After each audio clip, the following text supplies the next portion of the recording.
man, license plate in front of me is Kenny G1. I wonder if that's Kenny G.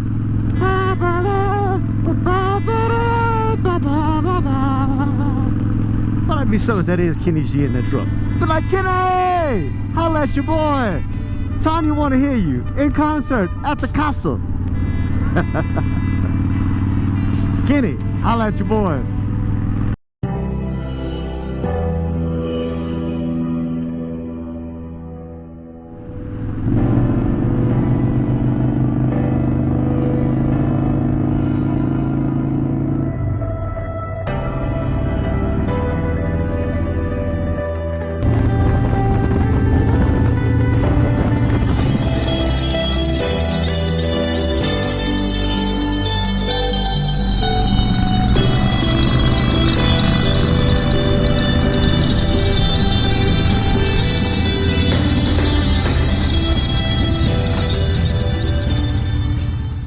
Oh man, my GoPro lens broke.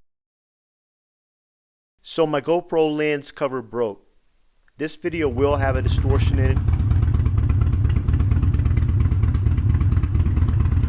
Alright, where do I want to go today? Huh. How about I just follow my handlebars? So, had a unique encounter over at this hospital. Very unique.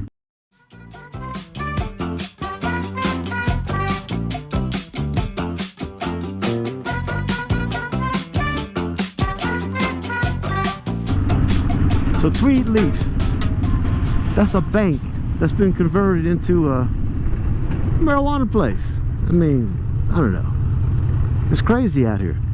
I remember when they first start having the social distancing and they start shutting down businesses, and they start having town halls about what are essential businesses that need to remain open.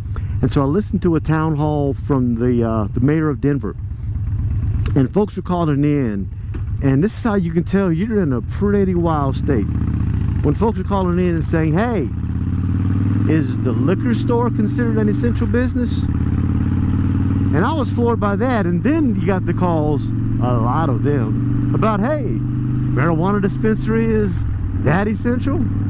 So here's what that taught me. All these Coloradans that have been hanging out at the house, they've been getting drunk and high.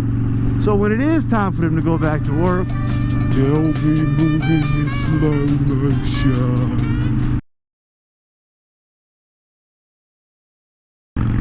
So today is the first Saturday when a lot of states, well, let me not say a lot of states, Georgia in particular, started easing some of the restrictions when it comes to social distancing. Now, how in the world did massage parlors and nail salons get on the list of essential places that folks just gotta go to?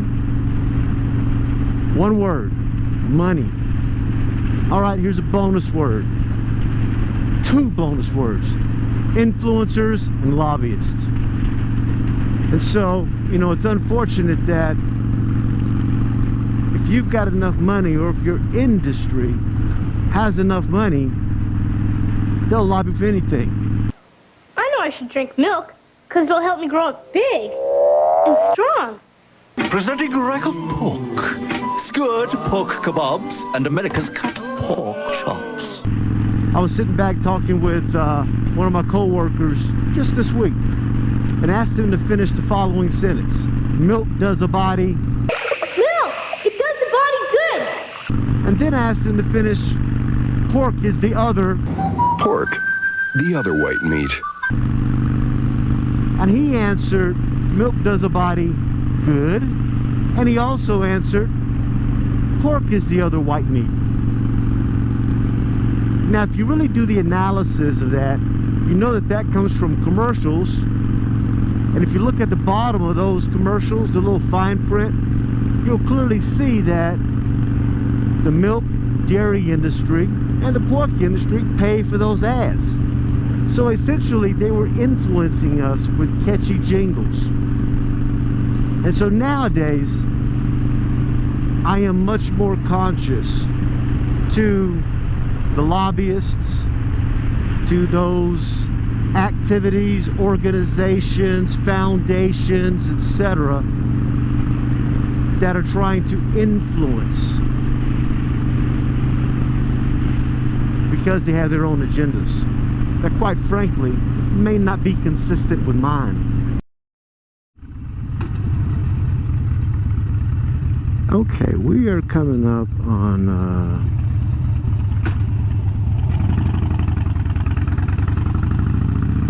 Children's Hospital. So, had a unique encounter over at this hospital. And so we didn't know where to park, so we actually had parked back near the emergency room area. And I parked back there, and I was like, oh, what was that? And so there was a voice, a disembodied voice of a little girl who said hello to me,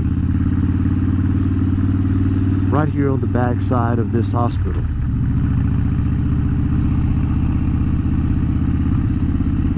So I did not get freaked out by it.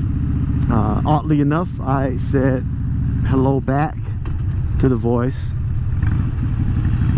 and got him a vehicle and drove off. Not in a rushed kind of way, but just like you would talk to anybody else who spoke to you. And I don't really think that all of that set in till a little bit later when I had to do an analysis of what I had just been through. And at the time I didn't think, hey, you just heard a disembodied voice. That wasn't it. It was just I heard something that I hadn't heard before. Somebody saying hello when somebody or anybody, nobody rather, was there.